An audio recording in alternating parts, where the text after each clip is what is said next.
আজকে দেখাবো ওমানের সবথেকে বড় মসজিদ সুলতান কাবুস গ্র্যান্ড মস্কো এর ইতিহাস সম্বন্ধে কিছু তথ্য আপনাদের মাঝে তুলে ধরব। আসসালামু আলাইকুম এভরিওয়ান, আশা করি সবাই ভালো আছেন। আলহামদুলিল্লাহ, আমি আল্লাহর রহমতে ভালো আছি। আজকে দেখাবো ওমানের সবথেকে বড় মসজিদ সুলতান কাবুস। এটি ওমানের রাজধানী মাস্কাটে অবস্থিত। এটির আয়তন প্রায় 4,16,000 বর্গ মিটার। এটি স্থাপিত করেন তৎকালীন রাজা সুলতান কাবুস বিন সাইদ। তার আমলে এই মসজিদটি নির্মাণ করা হয়। এটি 1995 সালে এর ভিত্তিপ্রস্তর স্থাপন করেন।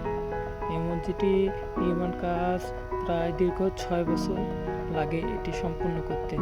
এটি 2001 সালে এই মসজিদটি উদ্বোধন করা হয়। সুলতান কাবুস গ্র্যান্ড মস্কো হিসাবে এটির নামকরণ করা হয়। এখানে একসাথে 20,000 মুসল্লি নামাজ পড়তে পারে। এখানে মহিলাদের নামাজের আলাদা ব্যবস্থা করা হয়েছে। এটি ডিজাইন করে ইরান ও লন্ডনের কিছু ইঞ্জিনিয়ার। এখানে এই মসজিদের নির্মাণ কাজে পাথরগুলো বিভিন্ন দেশ থেকে আনা হয়েছে। এর মধ্যে ইন্ডিয়া থেকে 3 লক্ষ পাথর এই মসজিদে আনা হয়েছে। এবং এই মসজিদে 2টি আকর্ষণীয় জিনিস রয়েছে। একটি হলো এই মসজিদের কার্পেট ও আরেকটি হলো এই মসজিদের ঝাড়বাতি। এটি বিশ্বের দ্বিতীয়তম। এখন প্রবেশ করবো আমরা মসজিদের ভিতরের অংশে। এখন দেখো মসজিদের ভিতরে কিছু অংশ।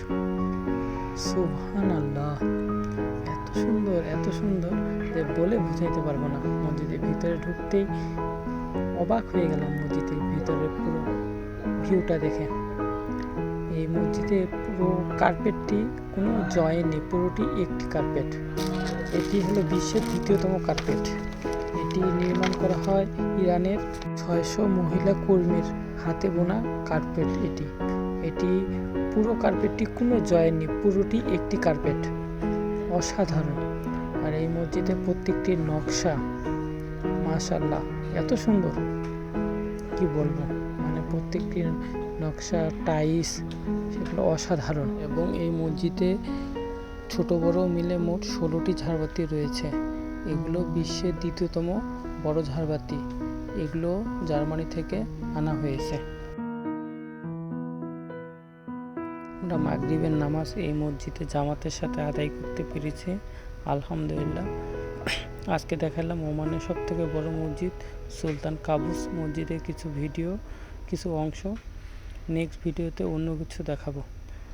আমার ফেসবুক পেজটি ফলো দিবেন এবং যদি ভালো লাগে আমার ইউটিউব চ্যানেলটি সাবস্ক্রাইব করবেন। দোয়া করি সবাই ভালো থাকবেন। আল্লাহ।